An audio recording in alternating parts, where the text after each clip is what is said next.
नमस्कार.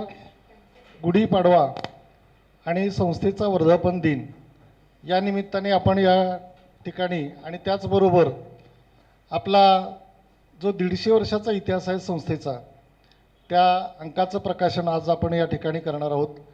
त्यानिमित्तानं आपण या ठिकाणी उपस्थित राहिलात तेव्हा संस्थेचे अध्यक्ष नारगोलकर सर, कार्याध्यक्ष शिदोरे सर, सचिव गरबे सर आणि सर्व कार्यकारिणी सदस्य विश्वस्त या सर्वांतर्फे आपलं सहर्ष स्वागत करतो. आपण या कार्यक्रमाची सुरुवात सामूहिक प्रार्थनेनं करणार आहोत. आपल्या सार्वजनिक सभेची जी प्रार्थना आहे तर ती आपण या ठिकाणी एकत्र म्हणणार आहोत. तेव्हा सर्वांना विनंती करतो, समोर प्रार्थना आहे तर ती सामूहिक आपण करणार आहोत. नमो देवा सुपुत्रा गणेशा, नमो कार्यसेवा चरित्रा स्वदेशा, मना जागृतीचा नमो भक्तिदीपा, नमो दीनबंधू नमो शक्तिभूपा, वंदे भारत माता की.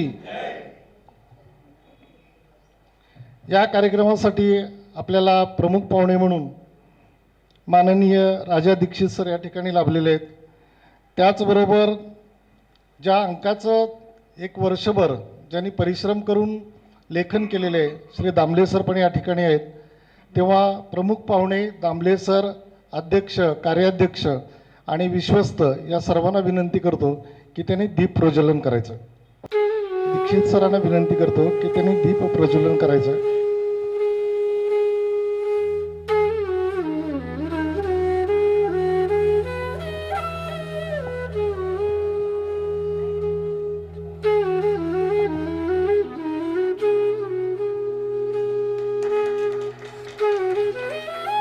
अध्यक्ष,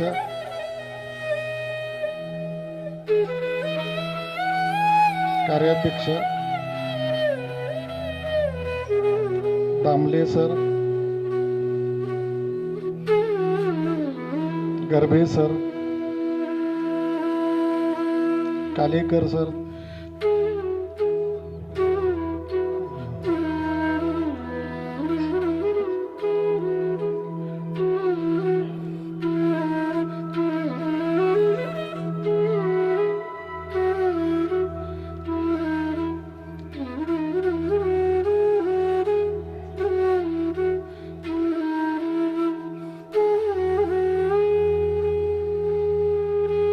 संस्थेला 150 वर्ष काही महिन्यापूर्वीच पूर्ण झालेले आहेत. पण कोविडचा काळ असल्यामुळं आणि संस्थेचे सर्व सभासद ज्येष्ठ नागरिक असल्यामुळं तो आपण कार्यक्रम थोडा पुढे ढकलत गेलो होतो आणि आता कोविडचं संपूर्ण थोडंसं कमी झाल्यामुळं आपण हा कार्यक्रम घेतलेला आहे. तेव्हा या कार्यक्रमाविषयी आणि त्याचबरोबर आपल्या संस्थेच्या संपूर्ण कार्यक्रमाच्याबद्दल या ठिकाणी स्वागत आणि प्रास्ताविक आपले कार्याध्यक्ष माननीय शिदोरे सर यांनी करावं अशी मी विनंती करतो. सुप्रभात. प्रथम स्वागत आणि प्रास्ताविक करण्याआधी मी आपल्या सर्व मान्यवरांची क्षमा मागतो. कार्यक्रम थोडा उशिरा चालू आला कारण लिफ्ट आपली जी होती ते आम्ही नाहीच तुम्हाला सोय करून देऊ शकलो, परंतु तरीसुद्धा संस्थेवरच्या प्रेमामुळे आपण या सभागृहात उपस्थित राहिलात त्याबद्दल मनापासून तुमचे क्षमा मागतो आणि तुमचे आभार प्रथमच मानतो, कारण नाहीतर कार्यक्रम करणं अवघड झालं म्हणून थोडा उशीर झाला. असो, आज या चैत्री पाडव्याच्या निमित्तानं मी सर्वांना माझ्यातर्फे आणि सार्वजनिक सभेतर्फे हार्दिक शुभेच्छा देतो. आजचा एक वेगळा योगायोग मी आपल्याला सांगतो. सार्वजनिक सभेची स्थापना 2 एप्रिल 1870 साली झाली, तारखेनी पण झाली आणि योगायोगाने त्या दिवशी चैत्री पाडवा पण होता. आणि आज 152 वर्षामध्ये ही संस्था पदार्पण करत असताना हा वेगळा योगायोग आज आपल्यासमोर आहे. आणि मला असं वाटतं की आपण सगळेजण स्वतःला थोडंसं भाग्यवान समजलं पाहिजे की आपण आयुष्यामध्ये एक प्रसंग जनतेला, समाजाला सांगू शकू की संस्थेचा 152वा वाढदिवस 2 एप्रिल आणि चैत्री पाडवा या दिवशी साजरा झाला आणि आम्ही त्याचे साक्षीदार आहोत. हे आपल्या दिशेनं आयुष्यामध्ये एक भगवंतानी दिलेली मोठी देणगी आहे असं मी समजतो. या आजच्या कार्यक्रमाच्या निमित्तानं सन्माननीय व्यासपीठ आमचे मित्र डॉक्टर राजा दीक्षित, मगाशी ज्या ग्रंथाचा उल्लेख झाला त्याचे संकलक पुनर्लेखन करणारे दामले सर यांचं मी या ठिकाणी स्वागत करतो. त्यानंतर आज ज्या ज्येष्ठ लोकांचा आपण सत्कार करणार आहोत तेही या ठिकाणी उपस्थित आहेत, त्यांचंही स्वागत करतो. आमचे मीडियाचे मित्र बंधू भगिनी त्यांचं या ठिकाणी स्वागत करतो आणि आपण हा कार्यक्रम पुढे नेतो आहे. मला माहिती आहे की आज चैत्री पाडव्याचा सगळ्यांनाच कार्यक्रम आहेत अनेक ठिकाणी, त्यामुळे आपण थोड्या वेळामध्येच हा कार्यक्रम उरकणार आहोत. आपण सर्वजण निश्चिंत राहा आणि त्या पद्धतीनंच कार्यक्रम पुढे जाईल. परंतु गेल्या 2 वर्षाच्या या कोविड-19च्या या एकंदर महामारीमुळे आपण एकमेकाला भेटू शकलो नाही, प्रत्यक्ष आपली भेट झाली नाही. परंतु असं नाही की आपली भेट झाली नाही तर संस्थेचं कार्य थांबलं का, तर असं नाही, संस्थेचं कार्य चालूच होतं. आणि आपण जसं म्हणतो की एक आपत्ती ही इष्ट आपत्ती म्हणून समजावी, तसे आम्ही ते स्वीकारली. आणि ह्या गेल्या 1.5-2 वर्षाच्या काळामध्ये जेव्हा संस्थेला 2020 साली 150 वर्ष पूर्ण झाली, तो एक धागा पकडून आम्ही एक सर्व विश्वस्त कार्यकारिणी एक निर्णय केला होता की संस्थेचा एक समग्र इतिहास शब्दबद्ध एकत्र, आज आपण हे पडदे लावलेत कारण कार्यक्रमाची शोभा वाढवण्यासाठी, पण जर आपण एरवी कधी आला तर संस्थेचं इतकं रेकॉर्ड पडलेलं आहे की ते आपल्या सगळ्यांना आपल्या आयुष्यामध्ये आता परत बघता येईल की नाही, चालता येईल की नाही, अशा पद्धतीची एक शंका आहे, कारण इतकं जुनं आहे. म्हणून आम्ही असा निर्णय केला की ते एक चांगल्या स्वरूपामध्ये शब्दबद्ध करून आपल्या सभासदांना आणि समाजापुढे येणं आवश्यक आहे. आणि मला सांगायला आनंद होतो की कोविड-19 ही आपत्ती होती, परंतु सार्वजनिक सभेच्या दृष्टीने ती इष्टापत्ती होती, कारण आम्हाला काम करायला संधी मिळाली आणि आम्ही त्या संधीचं सोनं करताना केलं आणि आज ते प्रत्यक्षात समोर येत आहे. आणि आपण स्मृतिगंध नावाचा संस्थेचा 150 वर्षाचा समग्र इतिहास असलेलं एक ग्रंथ आज आपण या ठिकाणी प्रकाशन करणार आहोत. त्याचेही आपण सगळेजण साक्षीदार आहात, त्याचाही आपल्याला आनंद आहे. परत एकदा सर्वांचं या ठिकाणी स्वागत करतो. मधल्या 2 वर्षाच्या काळामध्ये आमचा सार्वजनिक काका पुरस्कार, रमा रानडे पुरस्कार किंवा आदर्श शिक्षक पुरस्कार हे कार्यक्रम होऊ शकले नाहीत. आपण सर्वजण त्याबद्दल जाणते आहात, मी वेगळं काही बोलणं आवश्यक नाही. परंतु मला सांगायला आनंद होतो की यावर्षी आपण हा कार्यक्रम 100% करणार आहोत आणि 19 एप्रिलला सुपर्णामध्ये आपण रमाबाई रानडे पुरस्कार आणि सार्वजनिक काका पुरस्कार हा कार्यक्रम घेण्याचं योजलेलं आहे. त्याचं निमंत्रण मी आत्ताच आपल्याला देऊन ठेवतो.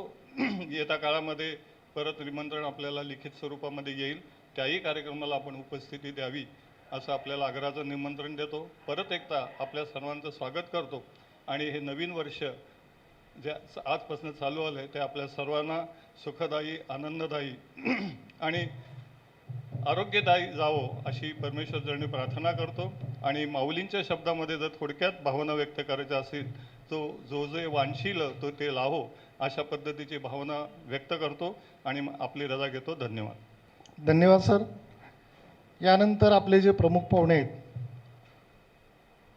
त्यांनी आमचे जे खजिनदार आहेत त्यांनी फोन केल्याबरोबर या कार्यक्रमाला यायचं मान्य केलेलं होतं, तेव्हा त्यांच्याबद्दलची ओळख जी आहे त्यांची ते आमचे खजिनदार कालेकर सर करतील अशी मी त्यांना विनंती करतो. राजा दीक्षितचा परिचय मला करायला दिलेला आहे खरा, पण राजा हा माझा वर्गमित्र असल्यामुळं त्याच्याशी बोलताना मी कदाचित मैत्री भावनेने जास्त बोलेन असं मला वाटतं, कारण वर्गमित्र आम्ही शाळेतले मित्र आहोत. भावे स्कूलची आमची 1971ची बॅच आणि त्याच्याकडून मला ही 4 पानं मिळाली आणि प्रत्यक्ष गेल्या 15 दिवसाखालीच त्याचा जो गौरव ग्रंथ त्याच्या नावाने आम्ही सगळ्यांनी प्रकाशित झाला, त्याचं हे एक पुस्तक माझ्या हातात आहे. म्हणजे हा इतका मोठा संशोधन केलेला, इतिहासावर अभ्यास केलेला, त्याचं कर्तृत्व इतकं विशाल एखाद्या महासागरासारखं, ते मला आज गुढीपाडव्याच्या गडव्यामध्ये उतरवायचं कौशल्य दाखवावं लागणार आहे. त्यानिमित्त अगदी थोडक्यात मी त्याचा परिचय तुम्हाला करून देतो. श्रीधर मधुकर दीक्षित उर्फ उपनाम राजा दीक्षित, 8 मार्च 1955, माझ्यापेक्षा 2 महिन्यांनी वडील येतो आणि सध्या तो इतक्या वयाचा असताना देखील त्याचे कार्यवाहक बघा, सुप्रतिष्ठित प्राध्यापक इतिहास विभाग पुणे विद्यापीठ, सदस्य भारतीय इतिहास अनुसंधान परिषद नवी दिल्ली, सदस्य विश्वस्त मंडळ भारतीय शिक्षण संस्था पुणे, प्रमुख संपादक नवभारत वैचारिक मासिक, प्राज्ञ पाठशाळा वाई, सदस्य लोकमान्य टिळक चरित्र साधने प्रकाश समिती महाराष्ट्र शासन मुंबई, अध्यक्ष व प्रमुख संपादक महाराष्ट्र राज्य मराठी विश्वकोश निर्मिती मंडळ मुंबई वाई. म्हणजे विश्वकोशाची धुरा जी तर्कतीर्थ लक्ष्मण शास्त्री जोशींनी घेतली ती आज राजा दीक्षितकडे आलेली आहे. ती त्याच्या परिश्रमामुळे, अभ्यासू वृत्तीमुळे आणि त्याने केलेल्या इतिहासातील भरीव कामगिरीमुळे आलेलं आहे. एक अत्यंत समतोल असं व्यक्तिमत्व राजाचं आहे. सध्या त्यांनी केलेली जी व्यावसायिक कामं आहेत, त्यांनी 40 वर्ष अध्यापन केलं. फर्ग्युसन महाविद्यालय पुणे, पुणे विद्यापीठाचं स्पर्धा परीक्षा केंद्र, यशवंतराव चव्हाण महाराष्ट्र मुक्त विद्यापीठ नाशिक, पुणे विद्यापीठाचा इतिहास विभाग आणि आंतरप्रणाली अभ्यास केंद्र अशा विविध ठिकाणी त्याने त्याचं बहुमोल मार्गदर्शन केलेलं आहे. तिथं तो कार्यरत होता. त्याचं संशोधन जर पाहिलं तर 24 विद्यार्थ्यांना एमफिल त्याच्यामुळे प्राप्त झालेली आहे, 10 विद्यार्थ्यांना PhD प्राप्त झालेली आहे. त्यातील 9 पुणे विद्यापीठाचे विद्यार्थी, 1 टिळक महाराष्ट्र विद्यापीठाचा विद्यार्थी. अमेरिकेत देखील त्याच्या 5 विद्यार्थ्यांनी प्रकल्प पूर्ण केलेले आहेत.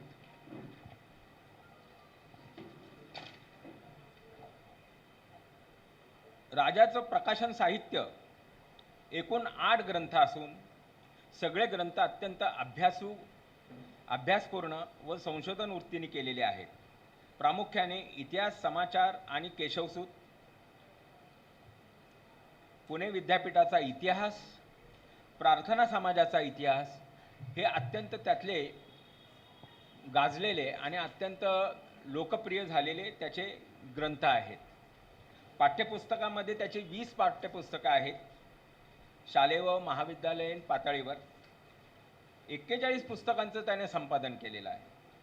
4 स्मरणिका त्यांनी हे केलेले आहेत आणि 3 शोध निबंध प्रकाशित केलेले आहेत. एकूण गौरव ग्रंथ प्रकाशित त्याने Indian modernity challenges and responses हा त्यांनी प्रकाशित केलेला आहे. पुणे विद्यापीठाच्या इतिहास ग्रंथासाठी त्याला 2 महत्त्वाचे पुरस्कार मिळालेले आहेत. एक दिलेला आहे महाराष्ट्र साहित्य परिषदेने म दत्तो वामन पोद्दार पुरस्कार आणि दुसरा पुरस्कार इतिहास शिक्षक महामंडळाने डॉक्टर अरविंद देशपांडे पुरस्कार. डॉक्टर अरविंद देशपांडे यांचं राजाचं संपूर्ण कारकीर्द घडवण्यात अत्यंत मोलाचा आणि महत्त्वाचा वाटा आहे. त्यामुळं त्याच्या नावाने त्याला मिळालेला पुरस्कार हा त्याच्या दृष्टीने खूप भाग्याचा आणि मोठा मानला जातो.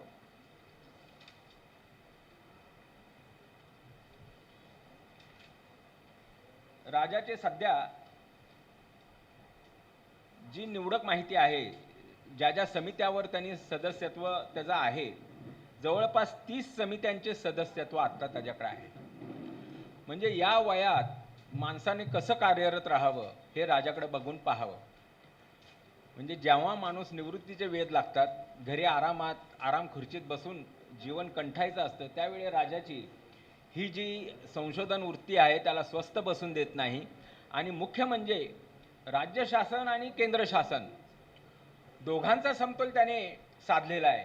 आजच्या काळात या दोन्ही संस्थांना, मोठ्या संस्थांना समतोलरित्या सांभाळणं आणि दोन्हीकडे आपलं वर्चस्व दाखवणं यामध्ये त्याची स्वतःची कौशल्य आणि त्याचा स्वतःचा अभ्यासू वृत्ती की जे ते नाकारू शकत नाहीत.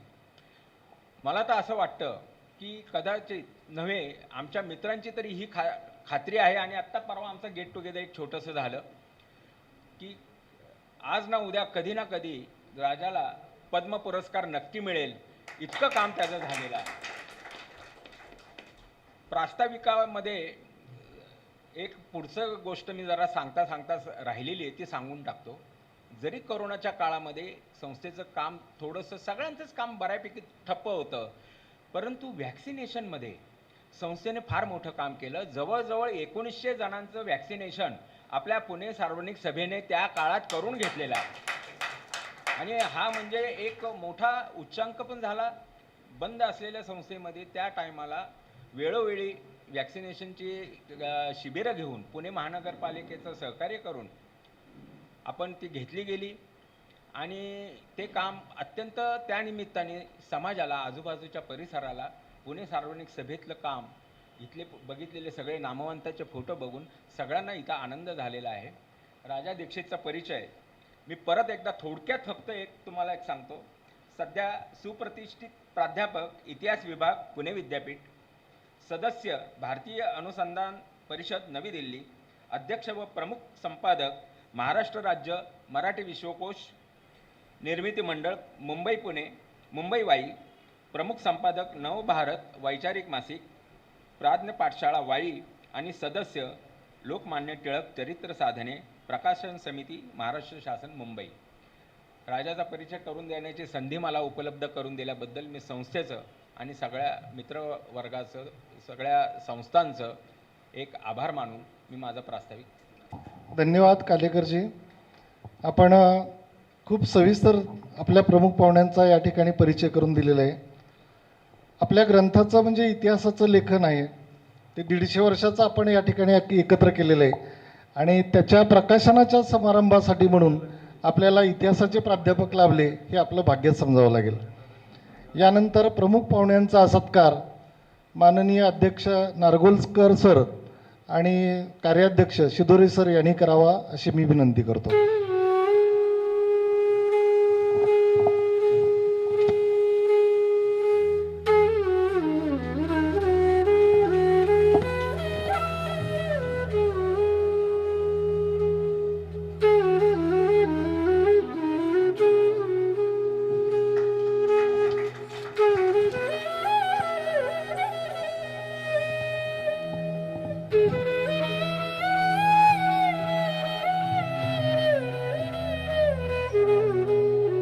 आपल्या कार्यक्रमासाठी म्हणून श्री गोबा देगलूरकर सर पण येणार होते, पण काही कारणामुळे ते येऊ शकलेले नाहीत.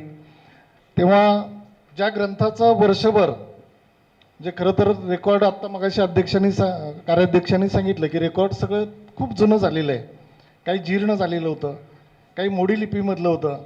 पण हे सगळा अभ्यास करून त्यांनी ज्या ग्रंथाचं लेखन केलेलं आहे ते आपल्या ग्रंथाचे लेखक, त्यांची ओळख या ठिकाणी गर्भे सर करतील अशी मी त्यांना विनंती करतो. नमस्कार. सन्माननीय व्यासपीठ आणि उपस्थित मित्रांनो, आज आपण दामले सरांचा त्यांनी लिहिलेल्या ग्रंथाचं प्रकाशन करणार आहोत. त्याआधी त्यांचा परिचय मी थोडक्यात करून देत आहे. आज प्रकाशित होणाऱ्या स्मृतिगंध या ग्रंथाचे लेखन प्राध्यापक डॉक्टर आनंद निळकंठ दामले सरांनी केलेले आहे. योगायोग म्हणजे आज सरांचा नेमका वाढदिवस आहे. त्यामुळे सर्वप्रथम मी त्यांना अभिष्ट चिंतन चिंतन करतो. सरांचं शिक्षण MSc PhD रसायनशास्त्र आणि MA भारतीय विद्या असे असून मोडी लिपी प्रशिक्षण प्रमाणपत्रक धारक ते आहेत. सरांनी अनेक ग्रंथांचं लेखन केलेलं आहे. त्यातली काही खालील पुस्तके खालीलप्रमाणे: 1. सरस्वती नदी शोध आणि बोध. 2. कसबा बीड, एक ऐतिहासिक नगर, तालुका करवीर, जिल्हा कोल्हापूर. 3. न्यायमूर्ती म. गो. रानडे, एका महापुरुषाची चरित्रात्मक झलक. 4. वेद विज्ञानाचा, यामध्ये 26 विज्ञान लेख आहेत. 5. युगीन करवीर इतिहास दर्शन, या ग्रंथाचे पण सर प्रमुख संघटक आहेत. अशी सरांनी अनेक पुस्तके लिहिली असून त्या सर्व ग्रंथांना विविध संस्थांचे पारितोषिके मिळालेली आहेत. सरांनी अनेक निबंध स्पर्धांमध्ये भाग घेतलेला असून त्यांना बऱ्याच ठिकाणी प्रथम क्रमांकाची पारितोषिके मिळालेली आहेत. चित्रकला हा सरांचा आवडता छंद आहे. डायलॉग विथ नेचर या नावाने सरांनी अनेक संस्थांमध्ये निसर्ग चित्र प्रदर्शनाचं आयोजन केलेलं आहे. आणि सगळ्यात महत्त्वाचं म्हणजे आपल्या संस्थेचा स्मृतिगंध हा ग्रंथाचे ते लेखक आहेत. मी त्यांना परत एकदा नमस्कार करतो. सर्वांना नमस्कार, धन्यवाद. या ग्रंथाचं लेखन चालू असताना नवरे सर, मराठे सर, भावे सर, त्याचबरोबर चन्ने सर, कालेकर या सर्वांनी मदत केलेली आहे. म्हणजे आपलं काम सोडून हे रेकॉर्ड बघत असताना त्यांना जी जी माहिती हवी असेल किंवा पूर्वीचे आपले देशमुख सर असतील किंवा इव्हन आपला अशोक असेल, झेरॉक्स प्रत्येक वेळी आणणं, ह्या सगळ्यांनी त्यांना मदत केली आणि म्हणून आपला हा ग्रंथ जो आहे तो खूप छान झालेला आहे. तेव्हा त्यांचा सत्कार माननीय अध्यक्ष आणि कार्याध्यक्ष हे करतील अशी मी त्यांना विनंती करतो.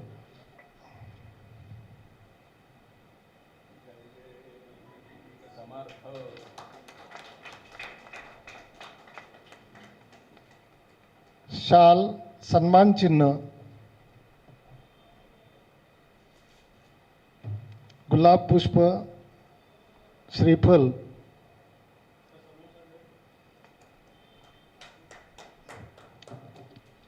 आणि पाकिट.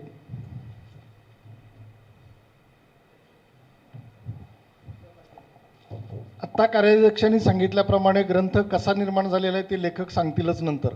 तर प्रथम मी माझं भाग्य समजतो की आज पाडव्याच्या सुमुहूर्तावर माझ्या हे जे मी पुस्तक लिहिलेलं आहे या पुस्तकाचं अनावरण म्हणूया आपण किंवा प्रकाशन म्हणूया डॉक्टर राजाभाऊ दीक्षितांसारख्या इतिहासातल्या तज्ज्ञ व्यक्तींकडून झालेला आहे. याचा मला सगळ्यात मोठा आनंद आहे.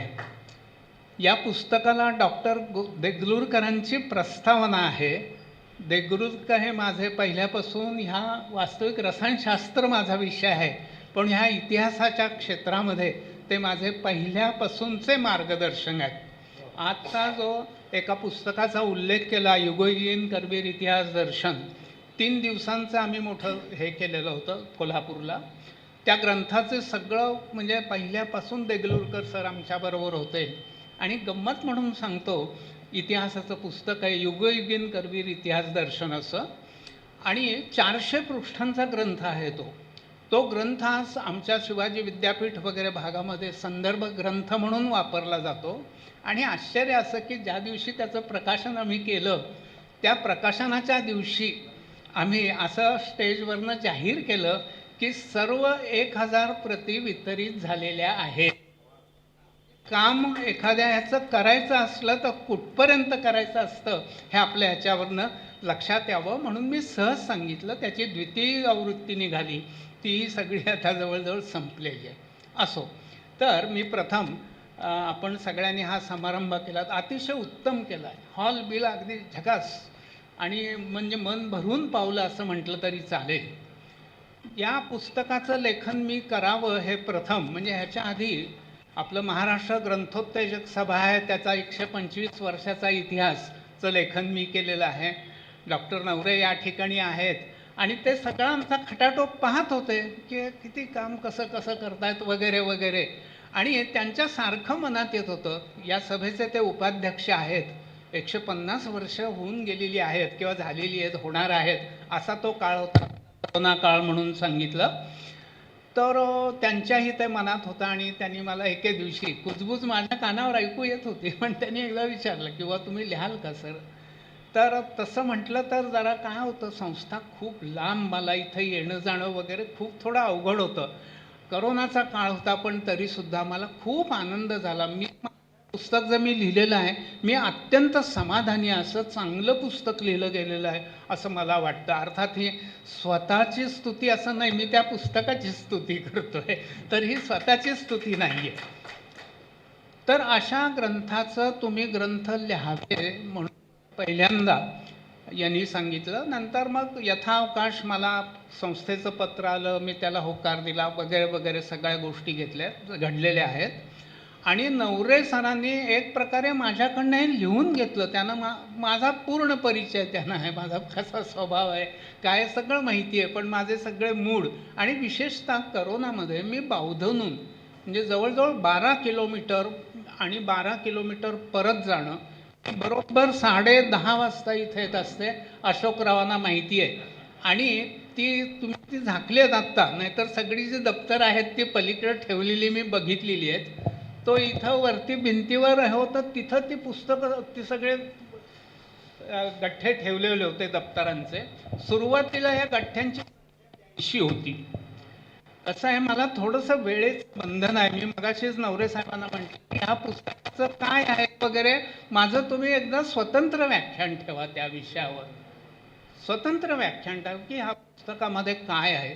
तेव्हा सगळं आत्ता सांगणं अवघड आहे. पण तरीसुद्धा त्यानंतर एक थोडंसं हे आहे की माझं ह्या पुस्तकावर लेखक म्हणून नाव नाही आणि उदात्त हेतू त्याच्या पाठीमागे असेल म्हणून ते नसेल. तर पुन्हा आपण जे पत्र निमंत्रण जे तुम्हाला सगळ्यांना आलं, ती निमंत्रण पत्रिका आहे, त्यात बाकी सगळं लिहिलेलं आहे, पण लेखकाचं नाव लिहिलेलं नाही आहे. ठीक आहे. आज बातमी ही पेपरमध्ये आलेली आहे. त्या बातमीमध्ये लेखक हा शब्द आहे, पण त्याच्याबरोबरच संकलक असा शब्द आहे. राजाभाऊ इथे आहे, किंवा आम्हाला आमचे सायन्समध्ये असं आम्ही म्हणतो की काही ओरिजिनल काहीच नसतं, सगळं डिराईव्ड आहे. ओरिजिनल लिहिणाऱ्यांची तपस्या, त्यांची प्रतिभा ही महान असते. बाकी सगळे संकलकच आहेत. इतिहासाचं संकलनच केलं जातं. आणि एक प्रकारे मी असं म्हणतो की मला संकलक म्हणून माझा उल्लेख केलेला तो माझा सत्कारच आहे. माझा तो एक प्रकारे गौरवच केलेला आहे. सगळे इतिहासाचे ग्रंथ ती संकलनच असतात. सगळ्यांची चरित्र दिलेली आहेत ती संकलितच केलेली असतात. असो, तर त्याबद्दलही मला आनंद वाटला की संकलक, मोठा सत्कार झाला माझा संकलक हा शब्द वापरून. असो, आता मी म्हणून पुन्हा आता आहे सांगून टाकतो की मला ही ग्रंथाची प्रत दिलेली असे तुमच्यापैकी किती जणांनी चौकसपणे बघितलंय मला माहीत नाही.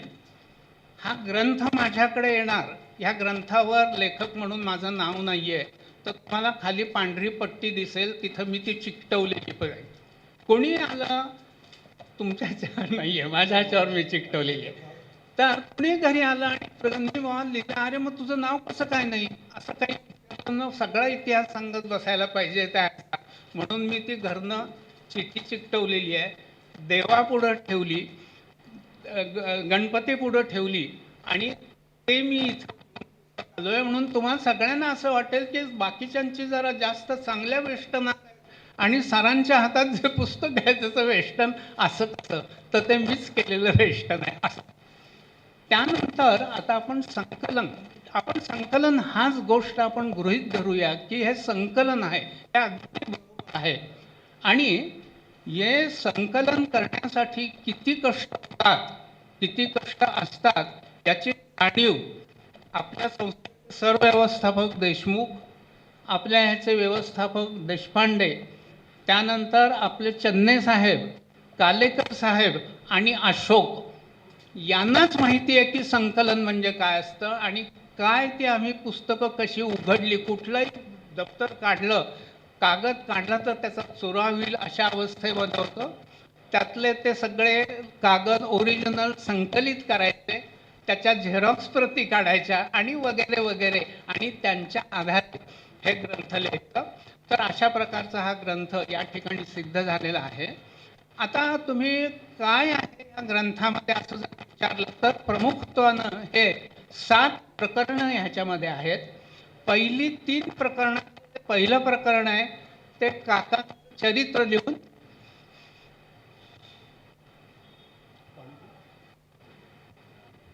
त्यांना वंदन करून आपण या ग्रंथाची सुरुवात. काकांचं अल्पचरित्र दिलेलं आहे. त्याच्या आधी मी काकांचं चरित्र एका दिवाळी अंकामध्ये लिहिलेलं होतं आणि म्हणून मला या सगळ्याची थोडी माहिती होती. तर तो पहिला प्रकरण आहे. नंतर सार्वजनिक सभेने जे कार्य केलं ते कार्य कोणत्या पार्श्वभूमीवर केलं, महाराष्ट्राची म्हणा किंवा देशाची स्थिती, टिळकांनी वर्णन केल्याप्रमाणे थंड गोळा होऊन पडलेला होता आणि त्याच्यामध्ये जीव भरला असं आपण म्हणूया, हालचाल करायला त्याला लावलं म्हणा. ती जी बॅकग्राऊंड आहे ती आपण दुसऱ्या प्रकरणामध्ये लिहिलेली आहे. तिसऱ्या प्रकरणी प्रत्यक्ष स्थापनेचा जो इतिहास आहे तो म्हणजे काय निमित्त झालं वगैरे वगैरे फार डिटेलमध्ये जात, पण तो स्थापनेचा इतिहास आहे. त्याच्यामध्ये संस्थेची घटना म्हणा, संस्थेचे नियम म्हणा. एक सहज सांगावं वाटतं सगळ्याच आपल्या सदस्यांना की आपल्याकडं आपल्या दप्तरामध्ये फक्त 2च घटना आहेत. एक आहे 1933ची घटना लिहित असताना आधीच्या घटनेचा आता फक्त उल्लेख आहे, पण घटना किती सालची आहे मला माहीत नाही. तर ती एक घटना आपल्या दप्तरामध्ये आहे आणि एक 1952ची घटना आहे. अशा 2च घटना आपल्या संस्थेच्या दप्तरामध्ये आहेत. त्यानंतर मग ती जी ओरिजिनल घटना कशी होती, ती इंग्रजीत होती का मराठीत होती, त्याच्यावर मी विवरण केलेलं आहे ह्या याच्यामध्ये. माझं मत आहे की आपण महाराष्ट्रातल्या लोकांसाठी लोक शहाणे व्हावेत. मुख्य हेतू संस्थेचा असा होता की इंग्रजांचे कायदे आणून सामान्य जनांना समजून देणे आणि सामान्य जनांचं दुःख म्हणा, अडचणी म्हणा ज्या काय आहेत त्या इंग्रज सरकारला कळावा म्हणून मध्यस्थ म्हणून संस्था काम करत होती. तर एक विषय आहे आपल्याकडे की ती घटना आपल्याला कुठं मिळेल का, मग ती इंग्रजीत होती का मराठीमध्ये होती. आत्ता आहेत त्या दोन्ही मराठीमध्ये आहेत. तर तो विषय त्या ह्याच्यामध्ये झाला. ही 3 प्रकरणं झाल्यानंतर एकूण आपला जो कार्यकाळ आहे संस्थेचा ते 1870 ते 2020 असा 150 वर्षाचा कालखंड आहे. या कालखंडांची 4 प्रकरणं केलेली आहेत. पहिलं कालखंड आहे ते 1870 ते 1880 10 वर्षाचा. पुढचा कालखंड जो आहे तो 1881 ते 1895-96 15 वर्षाचा. त्याच्या पुढचा जो काळ आहे तो 1895 ते 1920 म्हणजे 25 वर्षाचा आणि 1920 ते 2020 हा 100 वर्षाचा. हे नुसते आकडे वाटत आहेत पण ते तसे नाही आहेत. त्याचा अर्थ असा आहे की पहिल्या 10 वर्षात जे काम झालं ते करायला नंतर 15 वर्ष लागली. पुढच्या 15 वर्षात जे कार्य केलं ते करायला पुढच्या ह्याच्यामध्ये 25 वर्ष लागली. आणि हे जे सगळं 10, 15 आणि 25 हे जे सगळं कार्य करायचं झालं ते करण्यासाठी कदाचित आम्हाला 100 वर्ष लागलीच आपण म्हणूया. कार्य झालंय की नाही मला माहीत नाही त्या तोलामोलाचं. म्हणून ते 4 कालखंड आहेत. आणि आणखीन एक वैशिष्ट्य सांगतो की ह्याच्यामध्ये सर्व जवळजवळ मोठ्या लोकांच्या सह्या आहेत. सह्या असलेली आहेत, मोडीत आहे. टिळकांची मोडीमध्ये आणि टिळकांची छान लप्पेदार अशी इंग्रजीमध्ये सुद्धा सही आहे. असं ह्या सगळं पुस्तकामध्ये आहे. मी ह्या निमित्ताने तुम्ही सगळे माझ्या पुढं जे दिसलात त्यांना मी काही सांगावं असं नाही. सगळे वृद्ध आणि जाणकार माणसं आहेत. मी आज असं म्हणेन की ह्या पुस्तकाचं आज प्रकाशन झालं. तुम्ही आज पाडवा आहे या पुस्तकाची देगलूरकर सरांनी लिहिलेली प्रस्तावना वाचा. त्यानंतर मी लिहिलेलं जे मनोगत आहे ते वाचा. आज हेच करून टाका, काय नाही आज हे पुस्तक झाले नाही प्रकाशित तर आपण ह्या 2 गोष्टी आजच्या आज करायच्या म्हणजे पुस्तक काय आहे, कसं लिहिलं गेलं हे आपल्या लक्षामध्ये येईल. त्यानंतर मी असं म्हणेन, मगाशी बोलता म्हणालो की बाकी जे सगळा हा जो ग्रंथ आहे त्याच्यावर खरोखरच व्याख्यान न झाली पाहिजेत आणि ही जी सभा आहे ही सभा सर्वदूर पोचली पाहिजे. त्यासाठी आम्हाला काहीतरी आम्ही काम केलं पाहिजे सुचवा असं मला पुष्कळदा ते बोलत होते. तर मी असं म्हणेन की हा पुस्तक हे जे 5,500 प्रती काढलेल्या आहेत आपण घरोघर जाऊन त्या खपवल्या पाहिजेत. आपण घरोघर जा, प्रत्येकाने जबाबदारी मी 5 प्रती त्याच्या 5 दिवसात सगळे ग्रंथ संपतील. घरोघरी त्यासाठीच तर लिहिलं ना आपण. हे लिहिलं कशासाठी आपण हे पुस्तक, तर ते घरोघरी जावं, तिथपर्यंत जाऊन पोचावं यासाठी आपण लिहिलेलं आहे. तर मी आत्ता कार्यक्रम पत्रिका वाचली, लक्षात आलं की नाही. सरांना 11 मिनिटाचा वेळ आहे आणखीन कुणाला, आणि मला 5च मिनिटाचा वेळ आहे दिलेला. तर म्हणजे आपली सगळ्यांची परवानगी असेल तर मी आणखीन थोडं सांगू शकीन की ग्रंथामध्ये काय आहे ते लक्षामध्ये आले की नाही. तर आणि काही बोलू का थांबू, म्हणूनही मी तुम्हाला सगळ्यांना धन्यवाद देतो. आणि डॉक्टर राजाभाऊ पाठक दीक्षित यांच्याबरोबर माझं नाव जोडलं गेलं, खरं म्हणजे 3 वेळा जोडलं गेलेलं आहे. एक रानडेंचं पुस्तक मी छोटं लिहिलेलं आहे, त्यावेळेला त्यांच्या हस्तेच त्याचं प्रकाशन झालं आहे. आणि मगाशी माझ्या लक्षात नव्हतं पण त्याने आठवण करून दिली. महाराष्ट्र ग्रंथोत्तेजक सभा रानडे यांच्या विषयावर शोध निबंध म्हणजे त्याला खरं म्हणजे शोध निबंधच म्हटले पाहिजेत, अशी 3 गटामध्ये स्पर्धा घेत होते. मी ओपन गटामध्ये होतो आणि 3ही वर्ष मला पहिल्या नंबरचं पारितोषिक मिळालेलं. नंतर काही दिवस पुढं मग मी परीक्षकही झालो होतो वगैरे वगैरे, आणि त्याच्या बक्षीस समारंभालाही राजाभाऊ होते. असा 3 वेळा आमचा संबंध आलेला आहे. सगळ्यांना पुन्हा एकदा धन्यवाद देतो. थोडक्यात आपण माहिती भरपूर सांगितलेली आहे. हे पुस्तक घरोघरी पोचावं अशी सरांची इच्छा आहे. आणि त्यांनी एक बोलून दाखवलं की माझं नाव नाही, पण आतल्या पानावरती सर आपलं नाव आहे लेखक म्हणून आणि सगळीकडे आहे. तेव्हा तसं हां तसं काही कमी म्हणजे हे मानू नका, नाराज होऊ नका तुम्ही. यानंतर या कार्यक्रमासाठी म्हणून आवर्जून उपस्थित राहिलेत जोशी सर, क जोशी यांनी एक आपलं मनोगत थोडक्यात या ठिकाणी व्यक्त करायचं. सॉरी, त्यांची ओळख पहिल्यांदा आपले कार्याध्यक्ष करून देतील आणि नंतर त्यांनी बोलायचं. मला मान्य आहे की वेळ थोडा जास्त होतोय, परंतु काही गोष्टी अशा असतात की अचानक घडतात आणि त्याचा आनंद आपण सगळ्यांनी घेतला पाहिजे.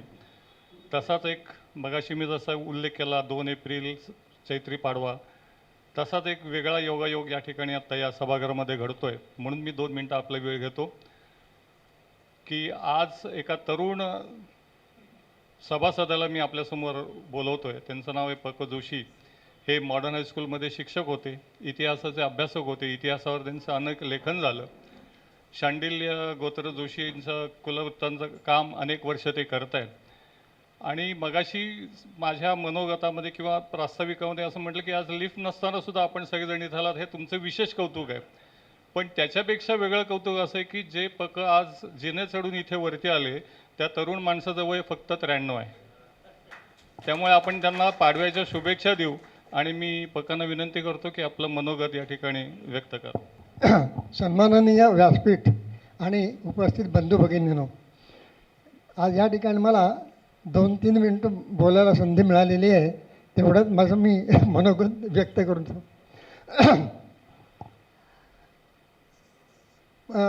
आपल्याला लोकसत्तेचे संपादक माधव गडकरी ऐकून माहिती असतील.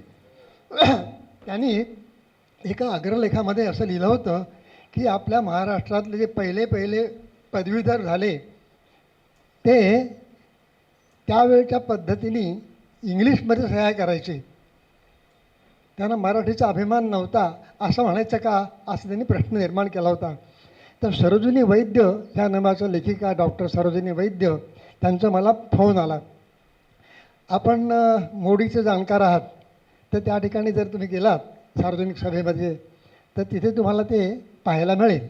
आणि खरोखरच मी त्या ठिकाणी गेलो. 1956 सालची मला आठवण आहे.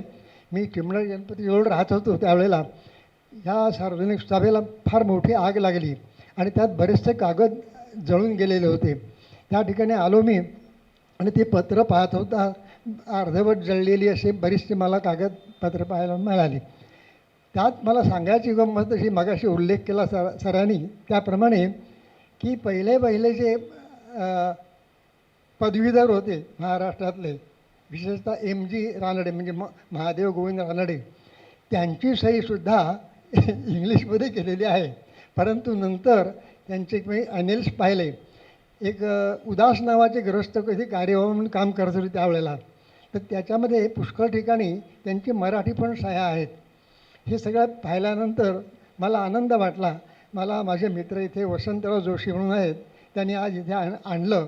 त्यानिमित्ताने मी इथे येऊ शकलो. आणि दुसरी अभिमानाची गोष्ट अशी की सार्वजनिक काका हे चित्तपावन शांडिल्य गोत्री जोशी कुळातले आहेत आणि तेव्हा आमचा कुलवृत्तांत 1500 पानी मी केलेला 10 वर्ष, त्याच्यामध्ये काकांची खूप माहिती आलेली आहे.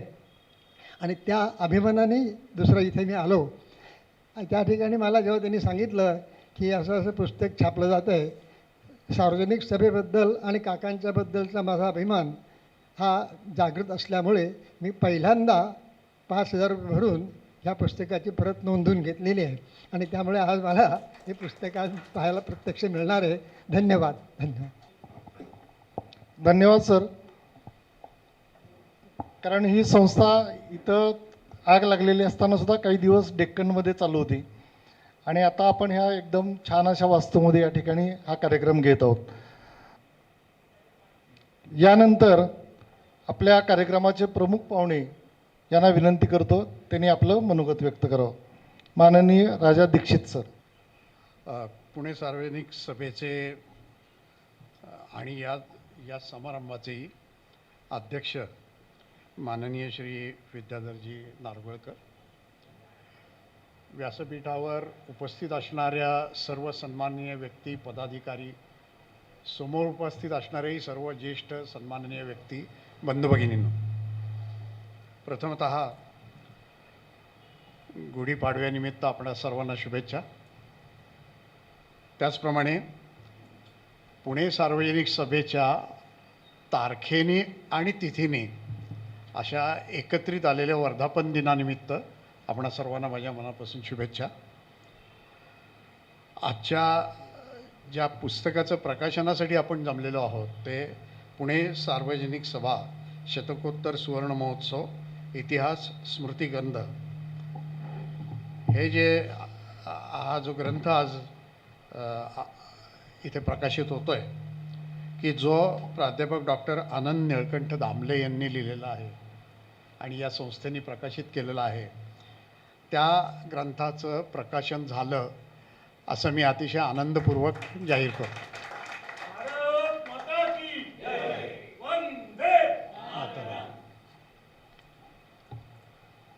मला प्रथमतः एक कृतज्ञता व्यक्त करायची आहे आणि ती कृतज्ञता यासाठी व्यक्त करायची आहे की आपला हा एका अर्थाने ऐतिहासिक असा वर्धापन दिन आहे. कोरोनाच्या संकटामुळे आपला शतकोत्तर सुवर्ण महोत्सव साजरा होऊ शकला नाही. पहिलाच हा मोठा समारंभ आहे, तो एका अर्थाने शतकोत्तर सुवर्ण महोत्सवाचं निमित्तही या समारंभाला आहे. मगाशी यांनी सांगितलं त्याप्रमाणे एक दुहेरी योग जुळून आलेला आहे, तेही निमित्त आहे आणि त्याचा इतिहास ग्रंथही आज प्रकाशित होत आहे. तेव्हा या सगळ्या अत्यंत महत्त्वाच्या अशा प्रसंगी प्रमुख पाहुणा म्हणून आपण मला इथे बोलवलं याबद्दल मी अतिशय कृतज्ञता व्यक्त करतो. आणि कृतज्ञता हा शब्द मी अत्यंत जाणीवपूर्वक वापरतो आहे, कारण ज्या संस्थेमध्ये मी आलेलो आहे ती संस्था किती मोठी आहे याची जाणीव होण्यासाठी इतिहास वाचण्याची मला गरज नाही, तो इतिहास मला पाठ आहे. शिवाय मी वाचला ती गोष्ट वेगळी, पण तो इतिहास मला पाठ आहे. दुसरा भाग असा की ही संस्था ज्या ठिकाणी स्थापन झाली त्या ठिकाणापासून 5 मिनिटाच्या अंतरावर, पंतांच्या गोटापासून 5 मिनिटाच्या अंतरावर मी राहतो, त्या सगळ्या परिसरात मी वावरतो. तिसरी गोष्ट अशी की माझे वडील मश्री दीक्षित हे या संस्थेचे उपाध्यक्ष होते, या संस्थेशी संबंधित होते आणि सार्वजनिक काकांचं चरित्र या संस्थेने त्यांच्याकडनं लिहून घेऊन प्रकाशित केलं, हा पण एक ऐतिहासिक संदर्भ आहे. त्यामुळे हे सगळे संदर्भ लक्षात घेता इतिहासाचा एक छोटा अभ्यासक असणाऱ्या माझ्यासारख्या व्यक्तीला आपण इथे आज बोलवलं, हा मी एक माझा व्यक्तिशः सन्मान समजतो आणि हा सन्मान आपण केलात याबद्दल कृतज्ञता व्यक्त करतो. मी हे जे कार्यक्रमाची रूपरेषा आहे माझ्या नेहमीच्या सवयीप्रमाणे मी ती आधी बघून घेतो. माझा समज असा होता की मला एक साधारणतः अर्धा पाऊण तास बोलायचं आहे, पण रूपरेषेतली जी वेळ आहे आणि त्याच्याबद्दल माझी कणभरही तक्रार नाही, त्यात 11 मिनटं आहेत. तर 11 मिनटाची कदाचित थोडी 2-4 मिनटं पुढे मागे होतील, पण माझी स्वतःची म्हणून एक शिस्त आहे की आपण दिलेल्या वेळात बोलायचं. आणि म्हणून एक 2-4 मिनिटाचं कदाचित मी जास्त घेईन, पण त्यापेक्षा अधिक घेणार नाही. ते म्हणाले तसं कदाचित स्वतंत्रपणे एखाद्या वेळी मी तुमच्याशी वेगळा संवाद करीन. आणि मग आता हे वेळेची मर्यादा घातलेली असल्यामुळे मी स्वतःसुद्धा काही सूत्रमय गोष्टींचाच फक्त इथे उल्लेख करणार आहे. त्याचं स्पष्टीकरण मी देऊ शकणार नाही. काय आहे की हा जो इतिहास आहे, या प्रथमतः मला हे सांगितलं पाहिजे की लेखक श्री दामले यांचं मी फार मनापासून अभिनंदन करतो. आणि ते अशासाठी करतो की एखाद्या संस्थेचा, की ज्या संस्थेला 150 वर्ष पूर्ण झाली आहेत, त्या संस्थेचा इतिहास लिहिणं ही साधी सोपी गोष्ट नाही आहे.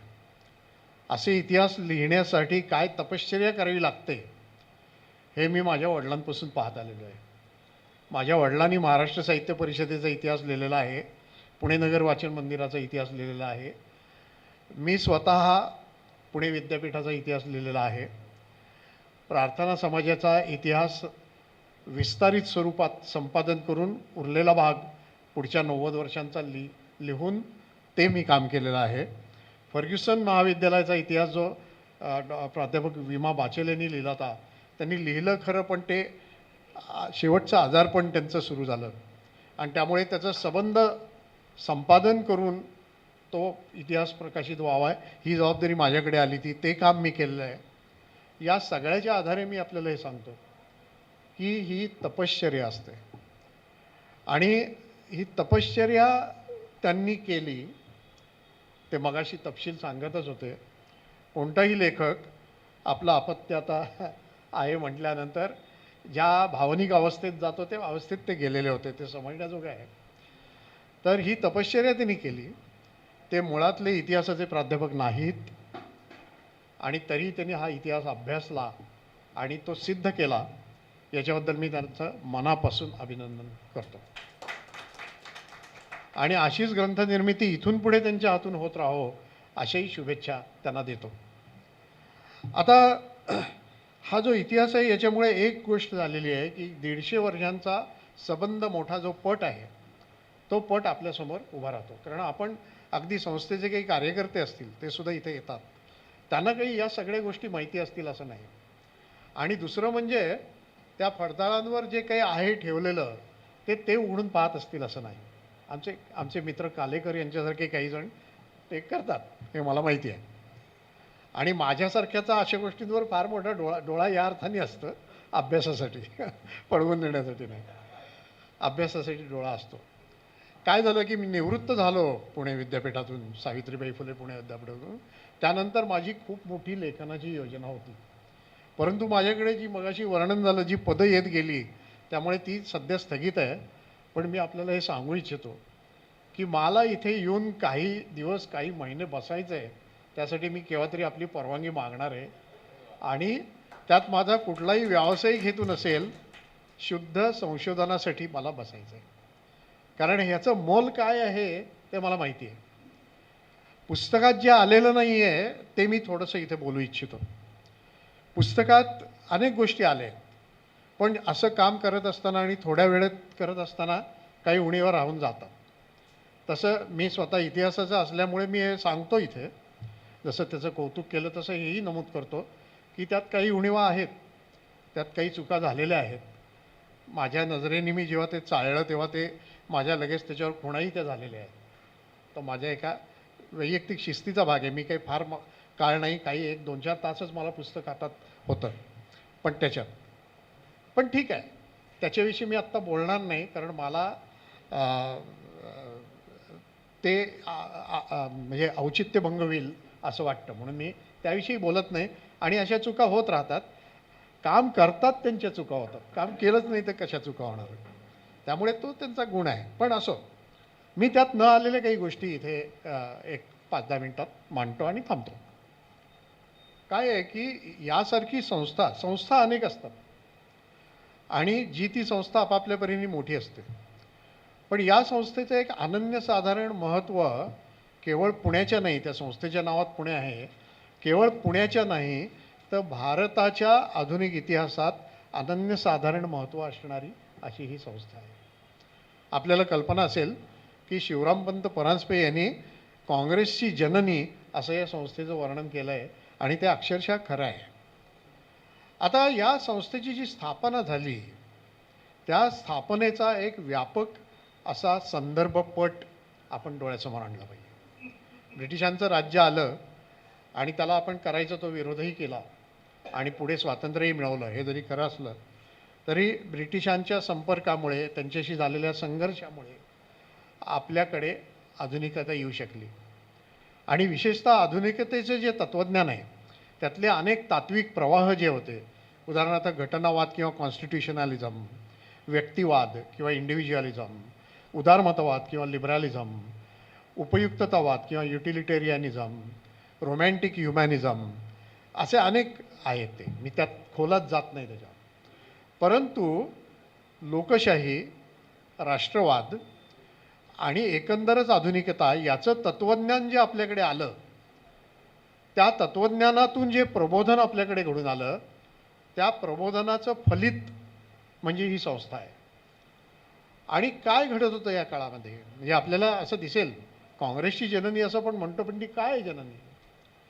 तर आपल्याला असं दिसेल की 19व्या शतक हे प्रचंड मोठ्या मंथनाचं शतक होतं की ज्या 19व्या शतकामध्ये हे जे नवे विचार येत होते ते ग्रहण करून इथे एक नवीन पिढी निर्माण होत होती.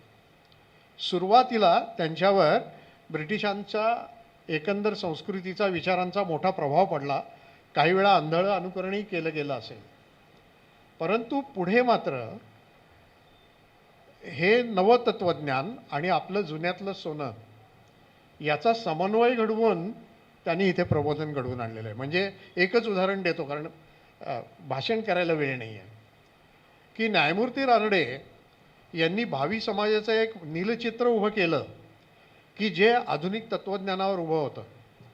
पण भावी भारताची केवळ भौतिक नाही तर वैचारिक सांस्कृतिक इमारत कल्पत असताना की जी नव्या आधुनिक मूल्यांवर आधारलेली आहे, त्या इमारतीसाठी जो पाया न्यायमूर्ती रानडे यांनी देऊ केला तो पाया मध्ययुगीन मराठी संतांच्या भागवत धर्माचा होता. ही गोष्ट फार महत्त्वाची आहे. आणि म्हणून भारतीय संस्कृतीतलं, मी म्हटलं तसं जुन्यातलं सोनं टिकवून ठेवणं आणि नव्याचा स्वीकार करणं, यातनं आपली आधुनिकता साकार झालेली आहे. आणि ही आधुनिकता साकार होत असताना जी राजकीय जागृती घडू लागली, त्या राजकीय जागृतीला एक संस्थात्मक रूप प्राप्त व्हायला लागलं की ज्या प्रकारचं संस्था जीवन, सार्वजनिक संस्था जीवन हे आपल्याकडे नव्हतं. सामाजिक संस्था होत्या कुटुंबापासून राज्यापर्यंतच्या, पण ज्याला आपण सार्वजनिक संस्थांचं आज असलेलं जाळं म्हणतो त्या पद्धतीच्या अर्थातच संस्था आपल्याकडे नव्हत्या. त्या सार्वजनिक संस्था या 19व्या शतकात उभारल्या जायला लागल्या. आणि जी राजकीय जागृती घडत होती, जो राष्ट्रवाद येत होता उफाळून, त्याला एक संस्थात्मक रूप लाभायला लागलं, म्हणजे ज्याला आपण इन्स्टिट्यूशनलायझेशन ऑफ पॉलिटिकल अवेकनिंग म्हणतो इंग्रजीत, ते घडायला लागलं. आणि ही प्रक्रिया 1837 पासून सुरू झाली. लँडलॉर्ड सोसायटी बंगालमध्ये सुरू झालेली, तिथपासून ते झालं. मी काही ती सगळा इतिहास इथे कथन करत नाही, त्यांनी त्याच्यात उल्लेख केलेत. पण साधारणतः दर 20 वर्षांनी चार्टर ॲक्ट यायचा, ब्रिटिश एकंदर राज्यपद्धतीचा पुनर्विचार व्हायचा. त्या टप्प्यावर आपल्याकडे संस्था निर्माण होत होत्या. उदाहरणार्थ 1852च्या सुमाराला तिकडे बंगालमध्ये कलकत्ता, मुंबई, पुणे आणि मद्रास या 3-4 ठिकाणी अशा संस्था निर्माण झालेल्या तुम्हाला दिसते. बॉम्बे असोसिएशन हे त्याचं उत्तम उदाहरण. तशी ही पुणे सार्वजनिक सभा 1870 साली स्थापन झाली. तेव्हा हे जे संस्था जीवन भारतात साकार होत होतं, त्यातला ज्याला इंग्लिशमध्ये आपण लँडमार्क म्हणतो किंवा मराठीत ज्याला मैलाचा दगड म्हणतो, तसा संस्था जीवनाच्या वाटचालीतला मैलाचा दगड म्हणजे पुणे सार्वजनिक सभा. आणि ही जी सभा घडत होती ती इथल्या राजकीय जागृतीला संस्थात्मक रूप देऊन एक मध्यस्थाचं काम करत होती. मध्यस्थाचं काम कसं, तर इथल्या लोकभावना इंग्रजीमधून शासनापर्यंत पोचवायच्या, लोकांची गाऱ्हाणी शासनापर्यंत पोचवायची आणि शासनाची धोरणं, शासनाचे कायदे हे जनतेपर्यंत त्यांच्या भाषेत पोचवायचे. म्हणून अनेक कायद्यांची भाषांतरं केली आहेत, अनेक वटहुकूमांची भाषांतरं केली आहेत आणि लोकांपर्यंत त्याच्या प्रती पोचवल्यात हे दिसेल. आणि हे करता करता प्रत्यक्ष जागृतीचं काम करायचं. याच्यात नसलेलं म्हणून एक उदाहरण सांगतो. काय 70 साली स्थापन झाली, लगेच 72 साली या संस्थेच्या शिष्टमंडळाने मुंबई इलाख्याचा गव्हर्नर वुडहाऊस याला मानपत्र दिलं आहे. कुठे दिलं आहे? आमच्या विद्यापीठाच्या इमारतीत. त्यावेळेला नवीन 71 साली त्या इमारतीचं बांधकाम पूर्ण झालं. ही 72 सालची गोष्ट आहे, 1872. तिथे मानपत्र दिलं आहे आणि त्यात आपल्या मागण्या मांडल्या आहेत त्यांच्यासमोर. आणि त्या गव्हर्नरनी सुद्धा अत्यंत आदराने त्याचा स्वीकार करून मी यासाठीच इथे आहे, याचा मी विचार करीन असं आश्वासन दिलं आहे. म्हणजे काय झालं की आपल्याकडे राजेशाही आणि सरंजामशाही होती. आपण लष्करी मार्गाने प्रयत्न करत होतो स्वातंत्र्य मिळवायचा, की जोही कमी दर्जाचा नव्हता. परंतु जेव्हा याची जाणीव झाली की या मार्गाने आपल्याला जाता येणार नाही, तेव्हा एक नवं राजकारण, लोकशाहीचं राजकारण या देशात उभं राहायला लागलं. आणि त्या राजकारणाचं प्रतिनिधित्व या संस्थेने केलं. किती मार्गाने केलं असेल, म्हणजे वृत्तपत्रकारांची संघटना देशव्यापी उभारणं असेल, आरोग्याचा प्रश्न उभारताना फ्लॉरेन्स नायटिंगलशी पत्रव्यवहार असेल, कितीतरी गोष्टी आहेत. वेगवेगळ्या समस्या, सामाजिक समस्या सोडवणं ते असेल. काय आहे की न्यायमूर्ती रानडे यांचं एका शब्दात वर्णन, 2 शब्दात आचार्य जावडेकरांनी सर्वांगीण सुधारक असं केलं आहे. तीच सर्वांगीण सुधारणा या संस्थेने अंगीकारलेली होती. आणि तुम्हाला असं दिसेल की म्हणून राजकीय कामासाठी संस्था आली, मुळात पर्वती संस्थांच्या प्रश्नावरून आली. पण राजकीय जागृतीच्या जोडीला सामाजिक जागृती, सांस्कृतिक कार्य हे सगळं या संस्थेने केलं आहे. म्हणून सर्वांगीण सुधारणा हे एका अर्थाने अलिखित असं ब्रीद या संस्थेचं होतं. आणि म्हणून हे संस्थात्मक राजकारण त्यांनी आणलं, लोकशाही राजकारण रुजवलं. भारत हा त्यावेळेला राष्ट्र नव्हता, नेशन इन द मेकिंग, म्हणजे घडणीच्या अवस्थेतलं ते राष्ट्र होतं. आमचे सगळे नेते हे त्यावेळेला शिकणारे आणि शिकवणारे असे दोन्ही भूमिकेतून वावरत होते. आणि त्या वावरण्याला एक व्यासपीठ या संस्थेने मिळवून दिलं. एक उदाहरण सांगतो तुम्हाला, एकच सांगतो, खूप सांगता येईल पण एक सांगतो. काय दृष्टी होती बघा. 1891 मधली गोष्ट आहे. पुणे सार्वजनिक सभेने सरकारकडे एक पिटिशन किंवा एक विनंती अर्ज सादर केला. त्यावेळे नामदार गोखले, तेव्हा ते नामदार नसतील, गोपाळकृष्ण गोखले हे कार्यवाह होते. 26 वर्षाचे तरुण होते, तरुण कार्यवाह या संस्थेचे.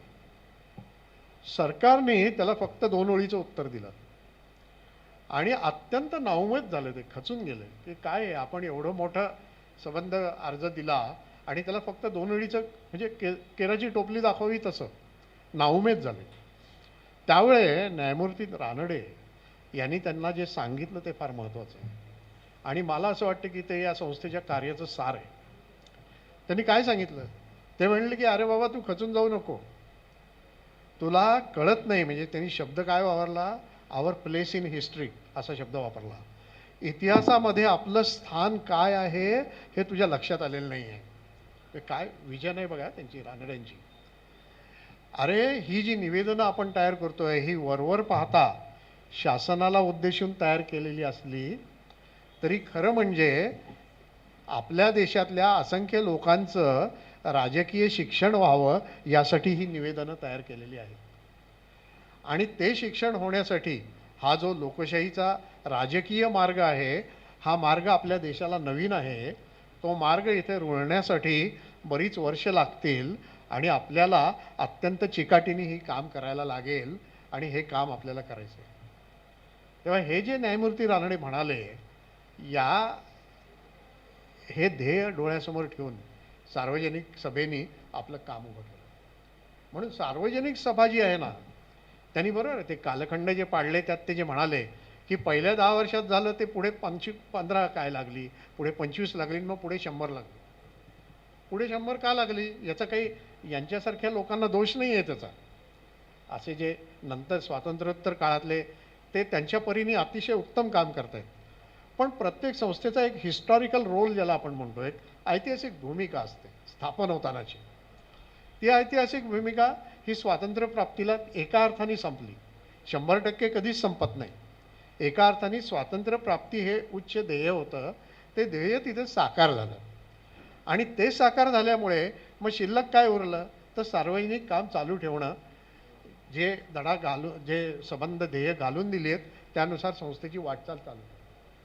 त्यामुळे तुम्हाला असं दिसेल की सर्वच संस्था त्यावेळच्या ज्या आहेत, मला फार आनंद वाटतो की न्यायमूर्ती रानडे आणि रमाबाई यांनी स्थापन केलेल्या 7 संस्था पुण्यात आहेत.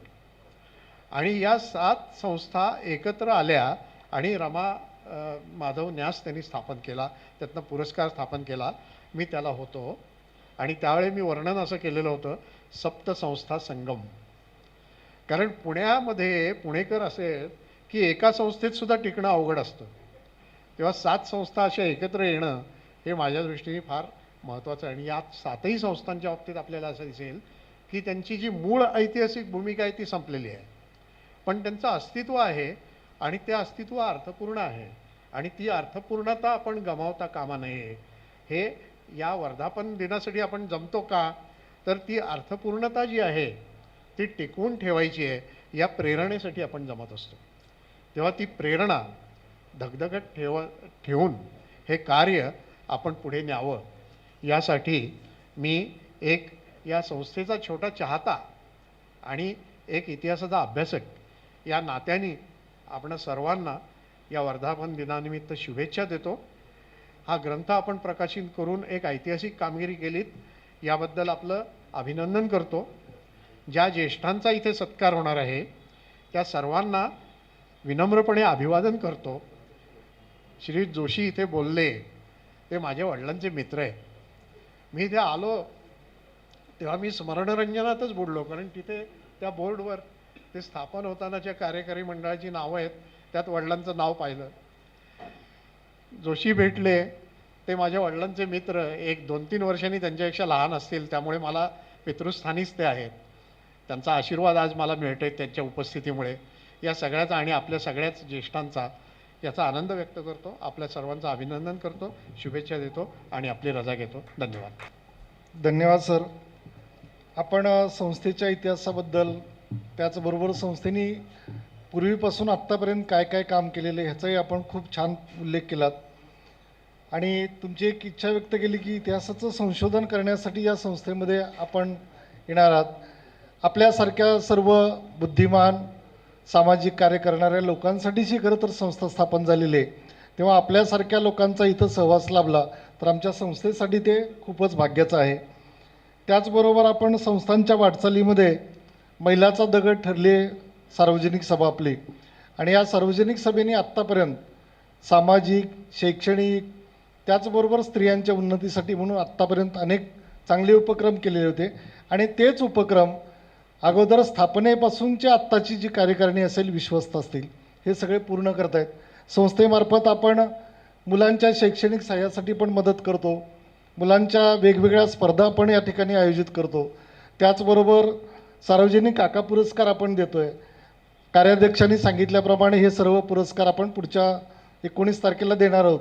तेव्हा काकांनी सुरू केलेलं हे जे कार्य आहे, सामाजिक, शैक्षणिक, त्याचबरोबर इतर क्षेत्रामध्ये प्रगती करण्यासाठी मदत म्हणून या ठिकाणी आलेलो आहोत आणि ते कार्य आपल्यासारख्यांच्या मार्गदर्शनाखाली पुढेही चालूच राहणार आहेत. यानंतर आपण ज्यांनी अमृत महोत्सव पूर्ण केला आहे, म्हणजे वयाची 75ही पूर्ण केलेली आहे, अशा व्यक्तींचा आपण या ठिकाणी अध्यक्ष आणि कार्याध्यक्ष त्यांना त्यांच्या जागेवर जाऊन त्यांचा सत्कार करतील. त्यापैकी तशी 18 नाव आहेत, पण त्यातले फक्त 4 जणच या ठिकाणी उपस्थित आहेत. तेव्हा त्यांचा सत्कार करण्याची मी अध्यक्ष आणि कार्याध्यक्षांना विनंती करतो. मोहिनीराज सोमनी शाल, श्रीफळ आणि गुलाब पुष्प त्यांना दोघांच्या हस्ते देण्यात येणार आहे.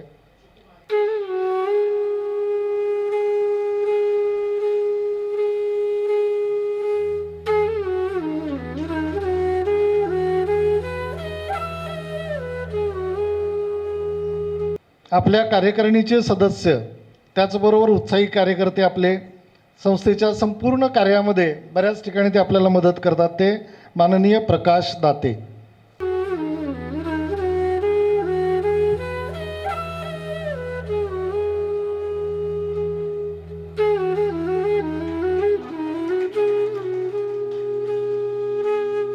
75 ओलांडलेली असेल तरी तरुणाच्या प्रमाणे जे कार्यरत आहेत ते आमच्या संस्थेचे सचिव माननीय शरद गर्भे.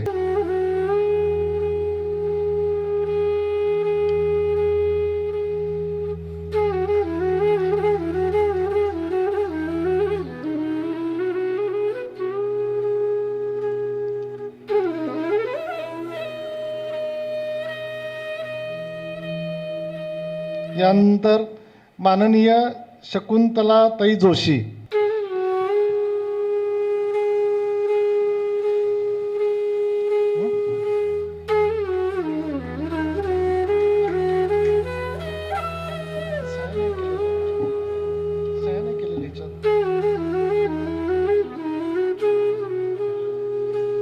भालेराव मॅडमचे मिस्टर ते पण आलेले आहेत, तेव्हा त्यांचंही या ठिकाणी सत्कार होतोय अध्यक्ष आणि कार्याध्यक्षांच्या हस्ते.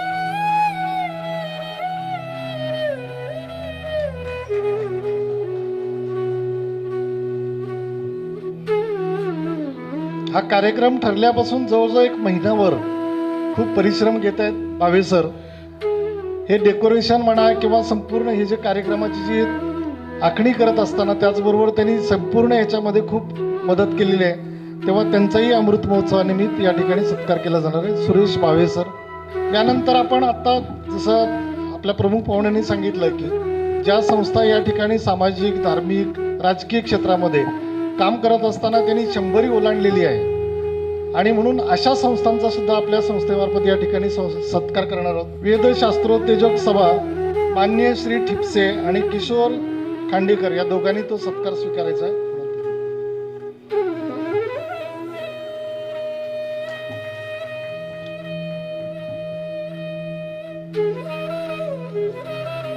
श्री नवरे सर त्यांनी पण स्वीकारायचं आहे.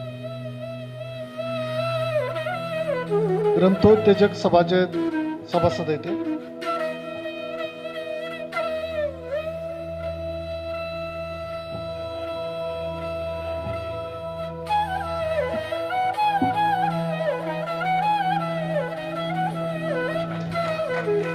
नगर वाचन मंदिर कृपया त्यांनी पण पुढे यायचं. नगर वाचन मंदिर मगाशी प्रमुख पाहुण्यांनी सांगितल्याप्रमाणे 7 संस्था एकत्र येऊन सुद्धा काम करत आहेत, तेव्हा ह्या ज्या 25 संस्था आहेत या 25 संस्था एकत्र आल्या तर आपल्याला वेगवेगळ्या क्षेत्रामध्ये आरोग्य असेल, सामाजिक सुधारणा असतील, सांस्कृतिक कार्य असेल किंवा शैक्षणिक कार्यामध्ये आपल्याला त्या ठिकाणी एकमेकांची मदत मिळणार आहे.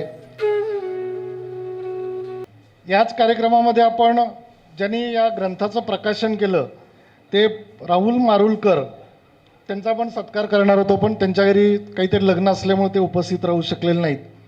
आणखीन एक आपण सत्कार करणार आहोत की ज्यांनी शाळेमधील सर्व्हिस संपल्यानंतर जवळजवळ 26 वर्ष आपल्या सार्वजनिक सभेमध्ये व्यवस्थापक म्हणून काम केलेलं होतं आणि त्यांचं सुंदर हस्ताक्षरामुळं आपल्या संस्थेचं रेकॉर्ड सगळं खूप छान त्यांनी मेंटेन केलेलं होतं आणि त्याचबरोबर आत्तापर्यंतच्या 26 वर्षामध्ये संस्था वाटचालीमध्ये त्यांचा खूप मोलाचा वाटा होता. त्यांचाही आपण सत्कार करणार होतो, पण काही कारणामुळं तेही उपस्थित राहिलेले नाहीत.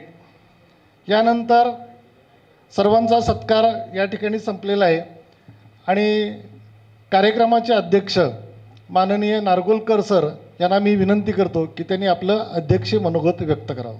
वेदाहमेतं पुरुषं महन्तं त्वमे विदित्वाति मृत्युर्मेति नान्यं बंधते विद्यते विनाय वंशीं विभूषितकरात् नवनीरदाभात् पीताम्बरात् अरुणबिम्बफलोदरोष्टा पूर्णेन सिन्धु अरविन्दमुखनेत्रात् कृष्णात् परं तत्त्वं न जाने ओंकारात् बिन्दुसंयुक्तं ध्यायन्ति योगिनः कामदं मोक्षदं चैव ओंकाराय नमो नमः. परमपवित्र भगवध्वज आदरणीय राजा दीक्षित, त्यानंतर दामले सर, माझे सहकारी आणि उपस्थित माझ्या मित्रांनो आणि सभासदांनो, आजचा हा दिवस खरोखर भाग्याचा आहे.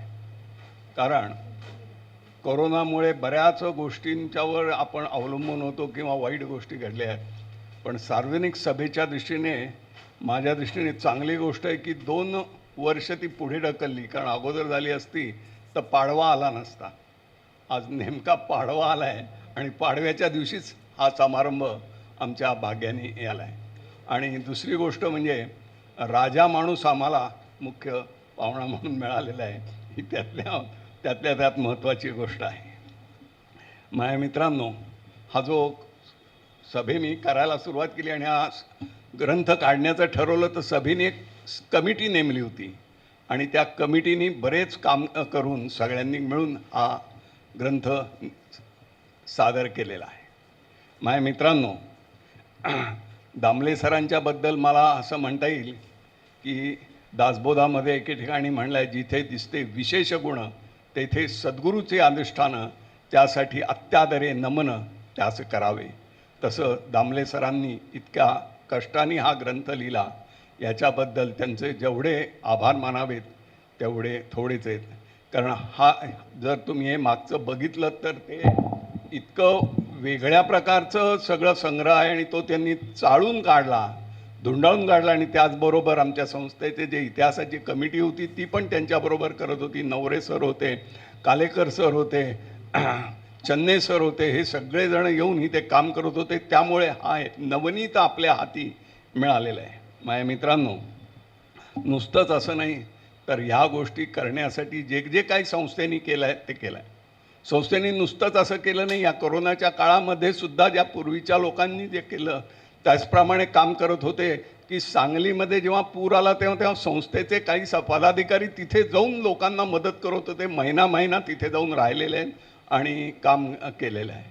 त्याचप्रमाणे विद्यार्थ्यांच्या सुद्धा कोकणातल्या सारख्या दुर्गम गावामध्ये सुद्धा विद्यार्थ्यांना मदत संस्था करत असते. नुसतंच पुण्यामध्ये नाही तर इतर ठिकाणी पण काम करत असते. आता यांच्या दीक्षितांच्याबद्दल बोलणं आलं की ते म्हणजे केंद्र सरकार आणि राज्य सरकार या दोन्हीमधलं समन्वयाचं काम करतात.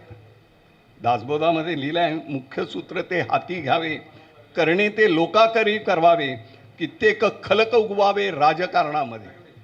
रामदासांनी राजकारण शब्द हा आपण शब्द वापरतो, तो राजकारणाचा वापरलेला नाही आहे.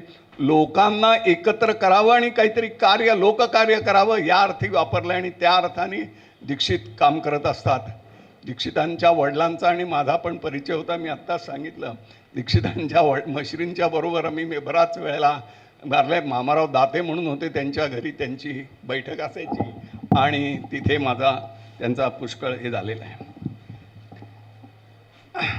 ते जे 7 हे म्हणल्या संस्था, त्या 7 संस्थेमध्ये वेदशास्त्रोक्त सभेचे ठिपसे आणखीन खांडेकर आलेत, यांनी पुढाकार घेतलेला आहे. आणखीन दरवेळेला ती सभा मिळवून दरवर्षी तो कार्यक्रम करतात आणि त्याच्यामध्ये सार्वजनिक सभा हिरिरीने भाग घेते आणि सगळं काय जे काय पडेल काम ते तिथे येऊन करत असते.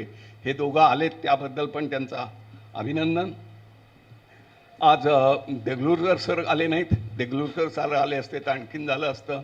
कारण सगुणाचे आधारे निर्गुण पावे जे निर्धारे मूर्तिकार आहेत, त्याला आपल्याला सगुणाचा त्यांनी सगळा हे दिला असता आणि त्याप्रमाणे आपण निर्गुणाकडे गेलो असतो. माझ्या मित्रांनो, हाच सगळा चालू आहे.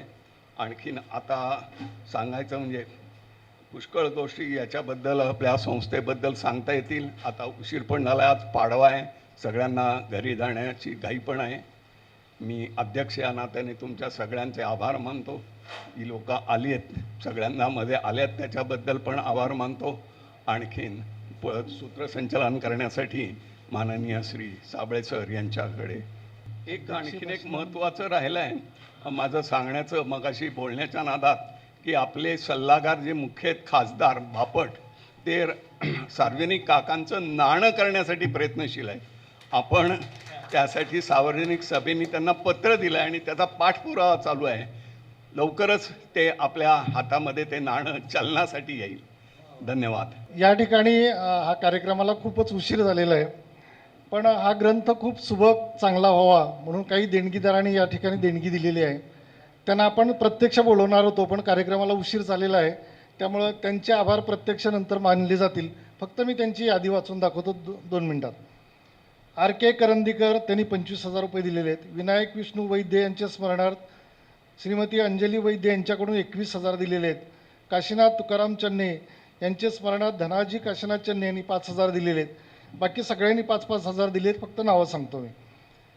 अरविंद नवरे, श्री घाणेकर, शिरीष केतकर, परशुराम जोशी, मधुसूदन पराडकर विजयकुमार घाटे, सुषमा हर्डीकर, कांचन नीलकंठ चाफेकर, मंदार प्रमोद पारखी, वसंत शिवराम जोशी, भारत खंडू साबळे, अरुण देवस्थळे, चक्रनारायण भावे यांचे स्मरणार्थ सुरेश चक्रनारायण भावे यांच्याकडून 5,000 रुपये, सोपान नरहरी कालेकर यांचे स्मरणार्थ सुरेश सोपानराव कालेकर यांच्याकडून 5,000, शरद गर्भे 5,000, विमल रमाकांत भालेराव 5,000. तेव्हा यांचेही संस्थेतर्फे आभार. आणि यानंतर आभार प्रदर्शन करण्यासाठी म्हणून माननीय अध्यक्ष महोदय, आता तुम्ही उल्लेख केला की नाणं तर निघणारच आहे. हा आपला सार्वजनिक सभेचा फार मोठा संदेश आहे आणि याच्याबरोबर मी सर्व विश्वस्तांना विनंती करतो की यावर्षी भारतीय स्वातंत्र्याचा 75वा उत्सव आहे, तर त्याच्यामध्ये भारत सरकारला एक विनंती करावी की आपल्या इतिहासाच्या सर्व भाषांमध्ये पुणे सार्वजनिक सभेची एखादा लेसन किंवा धडा किंवा अशी प्रतिज्ञा जशी आहे तशी माहिती द्यावी, अशी विनंती सार्वजनिक सभेने भारत सरकारला करावी. कारण नवीन शैक्षणिक धोरण येते आणि त्या संधीचा आपण फायदा घ्यावा, एवढीच विनंती करतो आणि थांबतो. धन्यवाद. सर, पूर्वी म्हणजे मी शाळेमध्ये शिकवत होतो, त्यामुळे इतिहासामध्ये सार्वजनिक काकांचा थोडक्यात उल्लेख होता फक्त. तेव्हा आपण केलेली विनंती संस्थेमार्फत केंद्र सरकारकडे पाठवली जाईल. आणि आता जो आपल्याकडे इतिहास तयार झालेला आहे, तेव्हा काकांनी केलेलं जे कार्य आहे विद्यार्थ्यांपर्यंत पोचलं तर संपूर्ण समाजापर्यंत पोचेल. आपण केलेली सूचना खूप छान आहे. यानंतर संस्थेचे सचिव गर्भे सर यांना विनंती करतो की त्यांनी या गोड कार्यक्रमाची आभार प्रदर्शनानं सांगता करावी. आपल्या संस्थेचे कोषाध्यक्ष श्री कालेकर यांनी विनंती केल्यावर आदरणीय श्री राजाभाऊ दीक्षित सरांनी येण्याचे लगेच मान्य केले आणि आजच्या कार्यक्रमामध्ये ते प्रमुख अतिथी म्हणून उपस्थित राहिले. त्यांचे संस्थेतर्फे मी आभार मानतो. आज प्रकाशित झालेल्या स्मृतिगंध ग्रंथाचे लेखक आदरणीय डॉक्टर प्राध्यापक दामले सर यांनी खूप मेहनत घेऊन या संस्थेच्या ऐतिहासिक ग्रंथाचे लेखन कार्य केले. त्यांचे पण मी संस्थेतर्फे आभार मानतो. स्मृतिगंध ग्रंथाची आकर्षक मांडणी व सुबक छपाई कार्य वेळोवेळी केलेल्या सूचनांचे पालन करून मंदार प्रिंटर्सचे श्री मारुलकर सरांनी केले.